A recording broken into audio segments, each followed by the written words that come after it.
कैसे हैं आप। मैं फिर से आपके लिए वीडियो लेकर आई हूँ। आज हम अर्थशास्त्र वाला जो भाग है उसका अध्याय 17 पढ़ेंगे और हमारा जो चैप्टर का नाम है वो है मुद्रा एवं वित्तीय प्रणाली। चूंकि मुद्रा की बात हो रही है, करेंसी की बात हो रही है, तो स्वाभाविक है अर्थशास्त्र से संबंधित ही है। तो आओ हम जाने कि जो भारत की जो मुद्रा है, करेंसी है, उसको हम रुपीस कहते हैं, रुपए कहते हैं हिंदी में, है ना। उससे पहले जो थी कुछ पैसे होते थे, चंद टका चलता था पहले, है ना, आना चलते थे। वर्तमान में कुछ पैसे तो बंद हो गए हैं, अब 1 रुपए से शुरू होता है और रुपए में भारत की करेंसी है। ठीक है, तो आओ हम चलते हैं, इसकी उत्पत्ति के बारे में जानते हैं, कैसे उत्पत्ति हुई, कौन से शब्द से हुई, पहले कैसी व्यवस्था थी, आज कैसी है। ठीक है, तो चलिए चलते हैं। सबसे पहले हम देखें मुद्रा का जो परिचय है, परिचय और विकास, उसके ऊपर आज हम चर्चा करेंगे। तो मुद्रा अंग्रेजी के मनी शब्द से, जो लैटिन भाषा के मोनेटो से बना है, इससे निकला है ना। मुद्रा अंग्रेजी के मनी शब्द का हिंदी रूपांतरण है, जो कि लैटिन भाषा का शब्द है, और ये मनी मोनेटा से बना। ठीक है, मोनेटा क्या है? रोम में जो जूनो देवी है, जो उनकी गॉडेस थी, बहुत पवित्र उनको माना जाता था, उनको ही मोनेटा कहा जाता था, है ना। रोम में एक देवी थी जूनो देवी, उनको ही मोनेटा कहा जाता था। और सबसे पहले जो रोम में सिक्कों की ढलाई का काम हुआ वो स्वर्ण की देवी जूनो के मंदिर में ही होता था, इसलिए उनके नाम पर ही मुद्रा या करेंसी इसका नाम पड़ा। ठीक, और जो लैटिन भाषा में मुद्रा को पेक्योनिया कहते हैं, है ना। मुद्रा को क्या कहते हैं लैटिन भाषा में? पेक्योनिया, है ना। और ये पेक्योनिया पैकस शब्द से बना है, और ये पैकस शब्द का अर्थ होता है पशुधन। पशुधन होता है ना, पैकस का अर्थ होता है पशुधन। तो पहले जो मुद्रा का ये आज रूप देख रहे हैं ऐसा नहीं था, पशुधन के रूप में लोग एक दूसरे को एक्सचेंज करते थे, इसलिए पैकस से ये मुद्रा का जो सामने आई है वो बना। ठीक, अब हम चलते हैं कि मुद्रा जो है वर्तमान में वो पहले कैसी थी, वर्तमान में जो करेंसी हम देख रहे हैं वो अस्तित्व में आने में उससे पहले क्या क्या प्रक्रियाएं थी। अब आप देखते हैं हर स्टेट की, हर कंट्री की अलग अलग मुद्रा है, कहीं डॉलर है, कहीं पौंड है, स्टर्लिंग है ना, रूबल है, अलग अलग जगह की अलग अलग है, और उनका मूल्य भी अलग होता है ना। जैसे यूरोप में पूरे में जो है यूरो चलती है, टका चलता है ना ढाका में। तो हर जगह ये अलग अलग चीजें हैं, अलग अलग नाम से जानी जाती हैं, उनका मूल्य भी अलग होता है अंतर्राष्ट्रीय स्तर पर। तो ये मुद्रा कैसे इसने अपनी यात्रा प्रारंभ की और वर्तमान उसमें आई, उसके बारे में हम जानते हैं। तो इसका एक बहुत लंबा इतिहास है। वर्तमान स्वरूप में आने से पहले उसने कई पड़ाव पार किए। तो सबसे पहले क्या हुआ कि जो लोग होते थे वो सभी चीजें तो उत्पादित नहीं करते थे, हर व्यक्ति सारी चीजें उत्पादित नहीं कर सकता, लेकिन वो अपनी उत्पादित चीजों से ही अपना जीवन निर्वाह नहीं कर सकता था, है ना। जैसे कि मैं कपड़े बनाती हूँ लेकिन मुझे अनाज उत्पादन नहीं आता, तो लेकिन पेट तो अनाज से भरेगा, जो अनाज उत्पादित कर रहा है उसको कपड़े बनाना नहीं आता, तो वो भले ही भोजन के लिए अन्न उत्पादन कर रहा है लेकिन उसको तन ढकने के लिए कपड़े भी चाहिए। तो क्या हुआ, लोगों ने एक युक्ति सोची कि ऐसा करते हैं कि अदला बदली कर लेते हैं, है ना, कि हम अपने कपड़े इनको दे देंगे तो इनका तन ढक जाएगा और हम खाने के लिए इनसे अन्न ले लेंगे, तो हमारा पेट भर जाएगा, दोनों का काम चल जाएगा। तो पहले ऐसे एक वस्तु के बदले दूसरी वस्तु को आदान प्रदान किया जाता था, अदला बदली की जाती थी, है ना, और इसको कहा जाता था वस्तु विनिमय प्रणाली। ठीक है, तो हम बात करें सबसे पहले प्राचीन काल में किसी एक वस्तु के बदले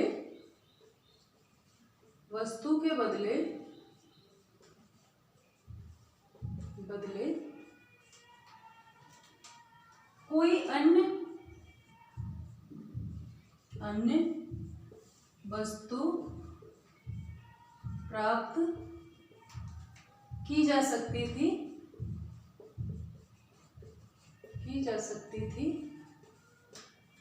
इस प्रणाली को वस्तु विनिमय प्रणाली कहते हैं। वस्तु विनिमय प्रणाली, वस्तु विनिमय प्रणाली कहा जाता था या कहा जाता है, आज भी है ना, कभी हो सकता है करते हुए लोग करते भी हैं। तो इसे वस्तु विनिमय प्रणाली कहा, यानी एक वस्तु के बदले दूसरी वस्तु जब हम प्राप्त करते हैं तो उसको वस्तु विनिमय प्रणाली की कहा जाता है। कुछ दिनों तक तो ये चलता रहा, लेकिन ये प्रक्रिया इतनी आसान नहीं थी, क्योंकि सबसे पहले तो ऐसा व्यक्ति ढूंढना जिसके पास वो सामान हो जो हमें चाहिए, फिर ऐसा व्यक्ति ढूंढना जिसके पास वो सामान भी है जो हमें चाहिए और उस व्यक्ति को उस चीज की आवश्यकता भी है जो हमारे पास हो। यानी हमारे पास कपड़े हैं और हमें अन्न चाहिए, तो हमें ऐसा आदमी ढूंढना पड़ेगा कि जिसको पास अन्न भी है और उसे कपड़ों की भी आवश्यकता है, क्योंकि हो सकता है कोई ऐसा व्यक्ति है जिसके पास अन्न तो है लेकिन उसे कपड़ों की जरूरत नहीं है, तो वो क्यों बदलेगा हमारे कपड़ों से अपना अन्न, है ना। तो ये भी समस्या थी। तो ये बहुत सारी चीजें थी कि पहले ऐसा व्यक्ति ढूंढना जिसे उसी चीज की आवश्यकता हो जो हमारे पास है और उसके पास वही वस्तु हो जो हमें चाहिए। तो इन कठिनाइयों के चलते चलते धीरे धीरे कुछ ऐसी सार्वभौमिक चीजें निकाली गई, एक सामान्य पैमाने निर्धारित किए गए ऐसी चीजें चलाई गई कि जिसका सभी कोई उपयोग कर सकता है। ऐसा होता है ना कि जिसकी जरूरत सबको ही पड़ती है ना, तो वो ऐसी चीजें ढूंढी गई। तो ऐसी चीजों में हम कहें एक विकास एक लंबा है। तो सबसे पहले जो चीजें ढूंढी गई वो थी कि सर्वमान्य हो, सबको स्वीकार हो, है ना। तो वो थी जैसे गाय, बकरी, ठीक है, और गाय हो गई, बकरी हो गई, सीप, मछली, ठीक है, मछली और कांटा, कांटों, ठीक है, जानवरों की खाल, है ना, जानवरों की खाल, ये सारी चीजें सर्वमान्य होती थी जिनकी आवश्यकता सबको पड़ती थी, ठीक है। जानवरों की खाल हो गई, हाथी दांत, है ना, इन सब चीजों की जरूरत आदि, ये सर्वमान्य वस्तुएं थी, ये सर्वमान्य वस्तुएं थी जिनका आदान प्रदान शुरू हुआ, ठीक है। अब जैसे उन्होंने कहा कि 2 गायों के बदले हम तुमको ये देंगे, 3 बकरियों के बदले हम तुमको ये देंगे, एक मछली के बदले इतने किलो मछली के बदले हम तुमको ये देंगे। तो ऐसे फिर काम शुरू हुआ, क्योंकि लोग इनको सर्वमान्य थी, सबको जो मांसाहारी लोग होते थे उनको मछलियां खाने के लिए चाहिए होती थी, है ना, और जो समुद्र किनारे रहते हैं अक्सर वो मछलियां होती हैं, सीप का काम होता है तो वो सीप का काम, और जहाँ पर गाय बकरी जो शाकाहारी लोग थे उनको गाय के दूध, बकरी का दूध, इनके लिए आवश्यकता थी, है ना। तो ये सारी चीजें सर्वमान्य थी और ये मुद्रा के रूप में उस समय चलने लगी, यानी 5 गायों के बदले हम इतनी जमीन देंगे, 5, 6, 10 बकरियों के बदले हम इतना अनाज देंगे आपको, ऐसे वस्तु विनिमय शुरू हुआ। तो मुद्रा के रूप में किसको माना जाता था, ये सारी चीजें, गाय, बकरी, सीप, मछली का कांटा, है ना, ये सारी चीजें। तो ये शुरू हो गई, लेकिन इनमें भी फिर धीरे धीरे व्यवस्था बदली और ऐसा कहा जाने लगा कि अब मुद्रा को एक इकाई के रूप में शुरू किया जाए, है ना। इसकी और होता है आवश्यकता आविष्कार की जननी होती है, जैसे जैसे हमारा विकास होता है, कहते हैं ना पहले हम 4 पैरों पे चलते थे, चौपाए थे, और धीरे धीरे हम पैरों पे चलने लगे, 2 पैर नहीं होते थे, वो हाथी होते थे और हाथों के रूप में उपयोग होते हैं, है ना। तो धीरे धीरे मनुष्य का जैसे विकास हुआ वैसे ही उससे संबंधित सारी व्यवस्था का विकास हुआ है। तो उसके बाद क्या हुआ, इनके बाद इनके प्रमाणीकरण की कठिनाई आने लगी, है ना, कि प्रमाणीकरण कैसे हो, इनको कैसे प्रमाणित किया जाए, एक नहीं इतनी गायों के बदले इतना सेर अनाज मिलेगा या इतनी मछलियों के बदले इतना सेर जो है ये मिलेगा, तो ये प्रमाणीकरण कैसे हो, क्योंकि अलग अलग जगहों पे अलग अलग चीजें थी, वो अलग अलग उनके मूल्य थे। तो इसके लिए फिर एक मुद्रा को स्वीकार किया गया। इसमें जब कठिनाइयां उत्पन्न होने लगी तो धातु का सिक्कों के रूप में उपयोग होने लगा। इसके बाद जब पुरानी प्रणाली में प्रमाणीकरण की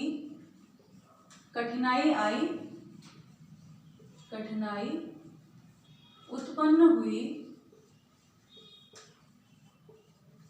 तो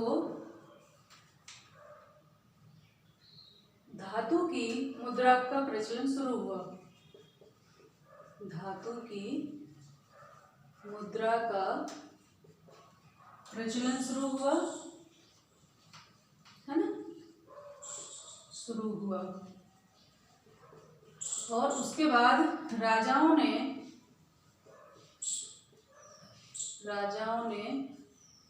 उनका प्रमाणीकरण शुरू कर दिया। प्रमाणीकरण प्रारंभ कर दिया, यानी क्या हुआ, प्रारंभ किया। क्या हुआ कि जैसे तांबा है, चांदी है, सोना है, इनके सिक्के बनाए गए। अब सिक्का तो ठीक है, लेकिन सिक्का कहाँ का है, कितने तौल का है, इसका प्रमाणीकरण कौन देगा?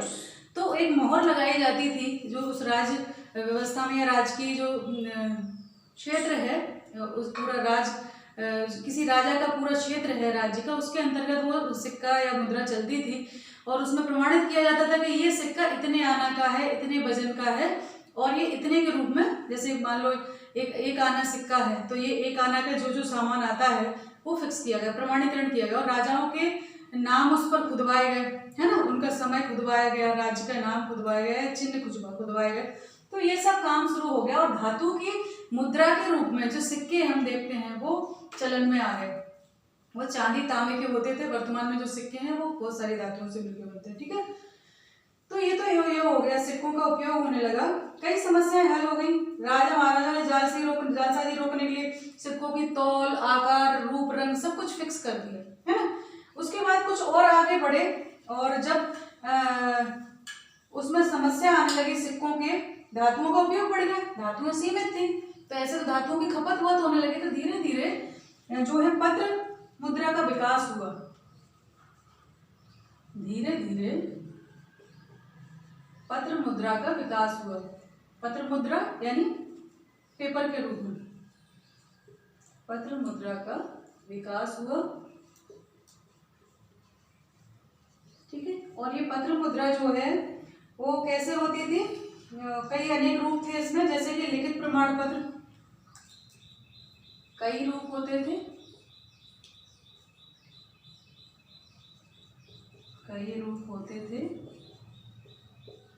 जैसे लिखित प्रमाण पत्र, लिखित प्रमाण पत्र, ठीक है, लिखित प्रमाण पत्र हो गया। और क्या था,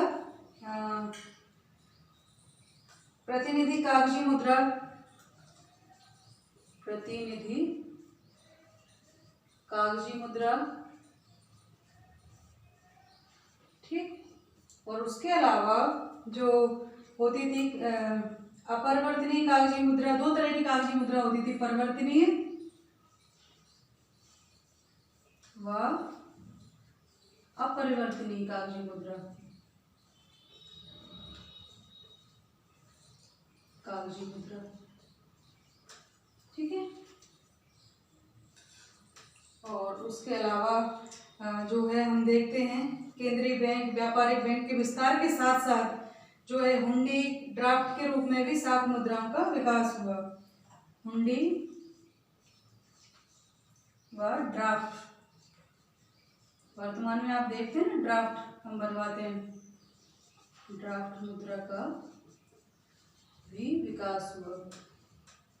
और अब तो वर्तमान में वो पेपर वाली मुद्रा भी खत्म हो गई है ना, ई बैंकिंग चल रही है, हमें कहीं पैसा भेजना होता है, इवन इतना अधिक चलन बढ़ा है अभी तो कि आपने क्लिक किया, आपको 10 रुपये देने, पेटीएम कर दो, गूगल पे कर दो, है ना, पे कर दो, जो भी बहुत सारे अब चल पड़े हैं। आधार के बस एक नंबर डालो, आप फोन नंबर से भी अपना पैसा ट्रांसफर कर सकते हैं। तो अब ये कागजी मुद्रा का स्थान इलेक्ट्रॉनिक मुद्रा ने ले लिया है ना, हम कहें तो। एटीएम एक बहुत बड़ा साधन है, एक ऐसी मशीन है, एटीएम के बारे में भी दिया है इसमें, कि जिसके माध्यम से जगह जगह हम जाकर कहीं से भी अपना पैसा निकाल सकते हैं, भले किसी अन्य बैंक में हमारा खाता हो, लेकिन हम देश के किसी भी कोने में जाकर किसी अन्य बैंक से भी अपना पैसा निकाल सकते हैं अगर एटीएम कार्ड हमारे पास है। तो ये मुद्रा का चलन कहाँ से शुरू हुआ, वहां से शुरू होकर, यानी वस्तुओं के रूप में शुरू होकर, और धीरे धीरे सिक्के, और अब कागजी मुद्रा, और वर्तमान में ई मुद्रा हम कहेंगे, ई करेंसी, वो वाला सिस्टम शुरू हो गया। तो ये यहाँ तक का सफर हुआ। इसके आगे हम और पढ़ेंगे, कल आगे बढ़ाएंगे इस वीडियो को। आज के लिए इतना ही। तो ध्यान रखिए, पढ़ाई करते रहिए। मैं आपके साथ हूँ। नमस्ते सभी को।